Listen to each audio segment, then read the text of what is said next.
Maran serial இப்போ ராட்டகாசமான அருமையான episode வந்திருக்குன்னே சொல்லலாம். மிஸ் பண்ணாமல் ஃபுல்லோடையும் கேளுங்க. விசியம் சுத்தமாக போக மாட்டேது. பார்க்கலாம் லைக் பண்ணி பார்த்தீங்கன்னா கொஞ்சம் பேச வந்து முடிட்டா இருக்கும். நம்ம மாறன் மாட்டுக்கும் வந்து பைக்லேருந்து அப்படியே வந்து நிப்பாட்டுறாங்க.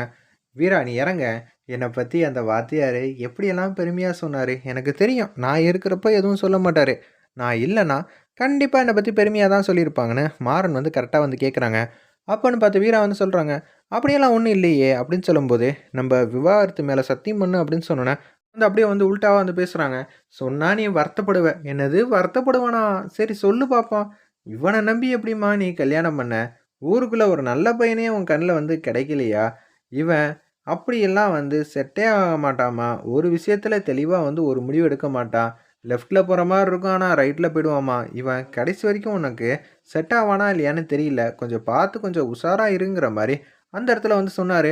இப்படியெல்லாமா சொன்னாரு? இதுக்கும் மேல சொன்னாரு அப்படின்னு சொல்லி அந்த இடத்துல வந்து சைலண்ட்டா வந்து கண்ணா அப்படின்னான்னு திட்டிக்கிட்டு இருக்காங்க. போதும், போதும். இல்லப்பா அவர் சொன்னத வந்து நீ கேட்கலன்னு வச்சுக்கயேன், நீ வருத்தப்பட மாட்டல்ல, அதனால தான் எல்லாத்தையும் சொல்றேன்னு சொல்லிட்டு அப்படி சொல்ல வராங்க. அம்மா போதும்மா முடியல. உடனே வந்து வீரா மாட்டுக்கும் வந்து சிரிச்சுக்கிட்டே இருக்காங்க. ரொம்ப அசிங்கப்பட்டேனே! ஏன்பா நீ இப்படி வந்து காலவாரி விட்ட? பெரிய மனுஷனா இருந்து எனக்கு ஆசீர்வாதம்லாம் பண்ணி ஜூஸ் எல்லாம் குடுத்தீயே! அப்படின்னு சொல்லி அந்த இடத்துல வந்து மாறன் வந்து தப்பா புரிஞ்சுகிட்டு இருக்காங்க. அந்த இடத்துல அப்பன்னு பார்த்து, நம்ம வீரா மட்டும் கியூட்டா அழகா வந்து சிரிக்கிறாங்க. வீரா சிரிக்கிறத பார்த்தோன்னே வந்து, "ஏய் எதுக்கு நீ சிரிக்கிற?"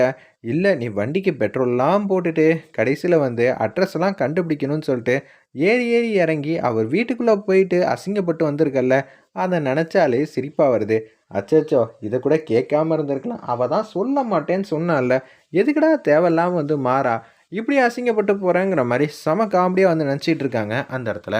நம்ப மாறன். சரி வண்டி எடுத்துட்டு போவோம்ன்னு சொல்லிட்டு, அப்படியே வந்து வண்டி எடுத்துட்டு போயிட்டே இருக்காங்க. நைட் ஆயிடுது. ராகவனும், நம்ம கண்மணி வந்து பெட்ல வந்து உட்காந்துக்கிட்டு இருக்காங்க. அப்பன்னு பார்த்து, "ஏங்க எனக்கு ரொம்பவே கஷ்டமா இருக்குங்க. இத்தன நாளா வந்து காலர தூக்கி விட்டுட்டு, நீங்க சூப்பரா வந்து இருந்தீங்க. எல்லா முடிவையும் வந்து டான் டான்னு எடுத்தீங்க. ராமச்சந்திரனுக்கு அடுத்தது. உங்க அப்பா தான் முதலாளியா இருப்பாப்ல. இருப்பினும் அதுக்கு அடுத்தது நீங்க தானே வந்து பெரிய ஆளா இருந்தீங்க. இப்ப 3 பேருக்கும் வந்து கடையோட பொறுப்ப வந்து அப்படியே வந்து பாதியா பிரிச்சு குடுத்துட்டாங்க. இத பத்தி நீங்க என்ன நினைக்கிறீங்க? ஒரு கடை இருக்கு அப்பா கிட்ட.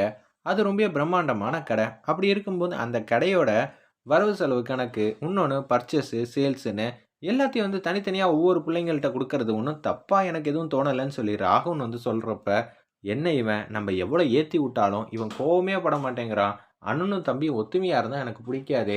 தனியா வந்து இவனெல்லாம் வந்து பழி வாங்கணும்னு தான் நான் ஆசைப்பட்டுட்டு இருக்கேன்னு சொல்லி கண்மணி வந்து யோசிக்கிறாங்க. எனக்கு என்னமோ வந்து உங்க அப்பாவும் சேர்ந்து பழி வாங்குறாங்கன்னு தான் நினைக்கிறேன். நேத்தி வரைக்கும் நீங்க அந்த கடையில வந்து ராஜா மாரி இருந்தீங்க. இனிமேட்டு அப்படியா உங்க முன்னேற்ற பாதையில வந்து எல்லாரும் வந்து முட்டுக்கட்டை போடுவாங்க. ஏன் உங்க மாறன் கூட என்ன பண்ணாப்புல, இத்தன நாள் வரைக்கும் குடோன்ல வந்து துணிய வந்து எடுத்து வைக்கிறது, பார்சல் வந்தா கரெக்ட்டா இருக்காங்கிற அளவுக்கு தான் கீழ இருந்தாப்புல. இப்ப மாறனுக்கும் ஒரு பொறுப்ப குடுத்துட்டாங்க. கார்த்திக்கும் ஒரு பொறுப்ப குடுத்துட்டாங்க. உங்கள விட அவங்க 2 பேரும் ஓவரா வந்து பெர்ஃபார்ம் பண்ணிட்டாங்கன்னு வச்சுக்கங்களேன். அதுக்கப்புறம் கடையோட பொறுப்பு ராமச்சந்திரனுக்கு அடுத்தது யாருக்குங்கிற கேள்வி வந்து இத்தன நாளா வந்ததே இல்ல. அது நம்ம ராகவனுக்கு தான் எல்லாருக்கும் தெரிஞ்ச விஷயமா இருக்கு. இப்போ உங்க தம்பியும் மாறனும் ஓவர்டேக் பண்ணி அந்த இடத்துக்கு வந்துட்டாங்கன்னு வச்சுக்கங்களேன். உங்களுக்கு மதிப்பு மரியாதையே இருக்காதே! இல்ல. என் அப்பாவும் சரி, என் தம்பிங்களும் என்ன கைவிட மாட்டாங்க. யாரு திறமை இருக்கோ, அவங்க அந்த இடத்துக்கு வரதுனால எனக்கு எந்த பிரச்சனையும் இல்ல. உன்னொன்னு என் திறமையோட அவங்களுக்கெல்லாம் கொஞ்சம் கம்மியா தான் இருக்கும். அப்படின்னு சொல்லி ராகவன் வந்து திங்க் பண்ணிட்டு இருக்காங்க. அப்படி வந்தாலும் எனக்கு எதுவும் பிரச்சனை இல்லங்கிற மாரி சொல்றப்ப, இவ்ளோ சொல்லியும் அவன் மாற மாட்டேங்கிறானே! அப்படின்னு சொல்லி தான் யோசிச்சுட்டு இருக்காங்க கண்மணி அந்த இடத்துல.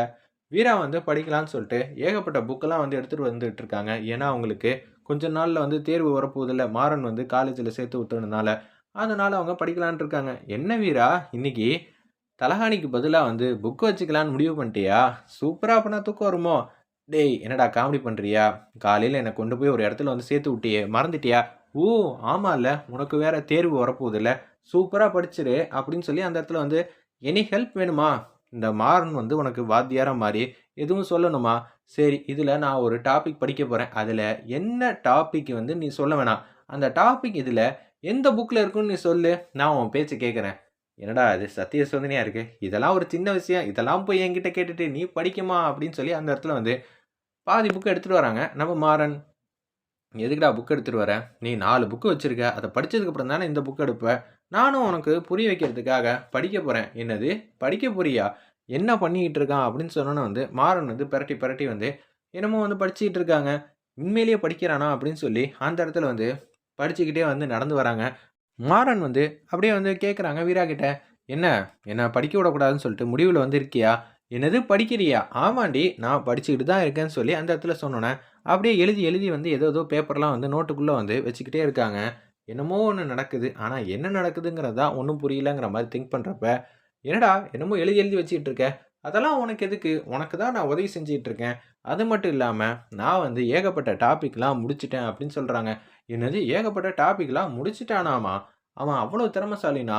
என்னது ஒண்ணும் புரியலையே" அப்படின்னு சொல்லும்போது, "எனக்கு டீ கிடைக்குமா வீரா? உன்ன விட நான் நெறையா படிச்சுட்டேன் பார்த்துக்க" அப்படின்னு சொல்லும்போது, "என்ன படிச்ச?" நான் அத காட்டுறேன்னு சொல்லி சின்ன சின்ன பேப்பர்ல வந்து அப்படியே எழுதி எழுதி வச்சிருக்காங்க. "பாத்தியா? உனக்கு யூஸ்ஃபுல்லா இருக்கணும்ல. நீ வந்து நாளடைவுல வந்து நீ வந்து பரீட்சையில வந்து அப்படியே பாஸ் ஆகாம விட்டுட்டேன்னு வச்சுக்கயேன், அதுக்கப்புறம் என்ன ஆகும்?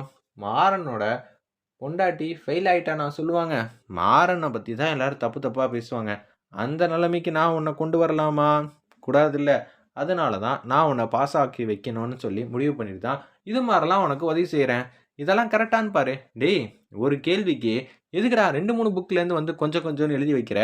ஆமால்ல. அப்பயே வந்து நெனச்சேன். இல்ல ஒரே டாபிக்கே எழுதுனா கடுப்பா வருதுன்னு மாத்தி மாத்தி எழுதி வைக்கிறேன். இது இப்படி எழுதக்கூடாதா? இதுவே உன்னால சரியா வந்து எழுத முடியல. டேய்! நான் வந்து எப்போதும் ஃபர்ஸ்ட் ரேங்க்டா. எனக்கு இதெல்லாம் தேவையே படாதுன்னு சொல்லி, வீரா வந்து தூள் கிளப்புறாங்க. சரி, சரி. நானும் நம்பிட்டேன். ஆனா இந்த வாட்டி ஃபர்ஸ்ட் ரேங்க் எடு. அப்பதான் நான் நம்புவேங்கிற மாரி சூப்பரா வந்து பேசுறாங்க அந்த இடத்துல. நம்ப மாறன். ஒரு பக்கம் அடுத்த நாள் காலையில வந்து பொழுது வந்து விடியுது. விடிஞ்சோன வந்து நம்ப வள்ளி மாட்டுக்கு கிச்சனுக்கு வந்து போலான்னு இருக்காங்க. அப்போன்னு பார்த்து கண்மணி வந்து யாரோ ஒரு செஃப்ப வந்து கூட்டிட்டு வராங்க. இனிமேட் நீங்க தான் வந்து விதவிதமா எங்க எல்லாருக்கும் வந்து சமைச்சு தரணும். எனக்கு புடிச்சது என்ன? அதே மாரி வந்து வள்ளி அம்மா இருக்காங்க. கண்மணி, ராகவன் எல்லாருக்கும் புடிச்ச டிஷ்லாம் வந்து நீங்க தான் சமைச்சு தரணுங்கிற மாரி, அந்த இடத்துல வந்து வடிவு வந்து பேசுறாங்க. சரி சமைச்சுட்டா போச்சு அப்படின்னு சொல்லி அந்த இடத்துல பேசும்போது, வள்ளி வந்து உள்ள வராங்க. யார் இவங்க? இவங்க செஃப். அப்படின்னா? தெரியாதா? சமைக்கிறவங்க. நம்ம வீட்ல எதுக்குடி? இவங்களெல்லாம் வந்துகிட்டு இருக்காங்க. எனக்கு ஒண்ணுமே புரியலையே அப்படின்னு சொல்லி அந்த இடத்துல வந்து வள்ளி வந்து கேட்டோனே, நீங்க இத்தன நாளா சமைச்சீங்க. இனிமேட்டு வந்து உட்காருங்க. நீங்க சமைச்சத எப்போதும் நாங்க சாப்பிட்டுக்கிட்டு இருக்க முடியுமா என்ன? அதனால தான் வந்து வித்தியாசமா வந்து ஒரு மாற்றம் இருக்கட்டும்னு தான் இவங்கள வந்து வேலைக்கு வந்து சேர்த்துருக்கேன் அப்படின்னு சொன்னோனே, இப்பயே வந்து நான் ராமச்சந்திரன் கிட்ட போய் சொல்றேன்னு சொல்லிட்டு, அவங்க கிட்ட சொல்றதுக்காக வந்து வள்ளி வந்து வேக வேகமா போறாங்க. "என்னடி என்ன நடக்க போகுது?" அப்படின்னு சொல்லி வடிவு வந்து கேட்டோனே, எப்போதும் போல ராமச்சந்திரன் எனக்கு தானே சப்போர்ட் பண்ணுவாங்க. கண்மணி எடுத்த முடிவுனா யாராலயும் மாத்த முடியாது இந்த வீட்ல. அதையும் பார்ப்போங்கிற மாரி சொன்னோனே, "அண்ணா நான் வந்து சமைக்கிறது உங்களுக்கெல்லாம் பிடிக்கலையா? ஏதோ வேண்டா வெறுப்பா தான் சாப்பிட்டுட்டு இருக்கீங்களா?" அப்படி இப்படிங்கிற மாரி அந்த இடத்துல வந்து கண்மணி மாட்டுக்கு பேசுறா. யாரோ ஒருத்தவங்கள வந்து கிச்சனுக்கு கூட்டிட்டு வந்து, இனிமேட்டு இவங்க தான் சமைக்க போறாங்கன்னு சொல்றாங்க. நீ ஏதாவது பேசுன. அவ ஏதாவது உன்ன எதிர்த்து பேசியிருந்தா, நான் உன்கிட்ட பேசி, ஏன் இப்படியெல்லாம் பண்றேன்னு சொல்லி கேட்கலாம். ஆனா, அவ அப்படி எதுவும் பேசினாளா? சொல்லு நான் போய் கேட்கிறேன். சமையல் தானே சமைச்சுட்டு போட்டும். இதுல என்ன இருக்குங்கிற மாரி கேட்குறாங்க. அப்ப ராமச்சந்திரன், "அண்ணா நான் சொல்றது உனக்கு புரியவே இல்லையா? உனக்கு தான் புரியல. அவ ஏதாவது உன்கிட்ட பிரச்சனை பண்ணா சொல்லுமா, கண்மணிகிட்ட கேட்கிறேன். இது வீட்டோட சின்ன சின்ன பொறுப்பு நிர்வாகம்லாம். அவளும் வந்து மூத்த மருமகளா இருந்து ஏதோ பண்றா. அத வந்து நான் வந்து ஒவ்வொரு வாட்டியும் வந்து இது செய்யக்கூடாது, அது செய்யக்கூடாதுன்லாம் சொல்லிட்டுலாம் இருக்க முடியாதும்மா. இந்த விஷயத்த அப்படியே விட்டுருன்னு" ராமச்சந்திரன் வந்து சொல்றாங்க.